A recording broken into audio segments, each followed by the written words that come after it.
Unity 6.3 Package Authoring Tools. Use the following tools to rapidly iterate on creation and distribution of Unity Package Manager (UPM) packages.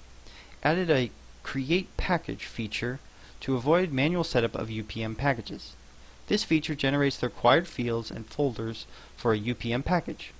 This feature also pre-populates the required files with default or placeholder content, ensuring the package structure is valid and ready to build on. For more information, refer to Package Creation. Added more fields to the Inspector window when a UPM package is selected. Most fields can be viewed or edited if the package is mutable, instead of opening the package's package.json file.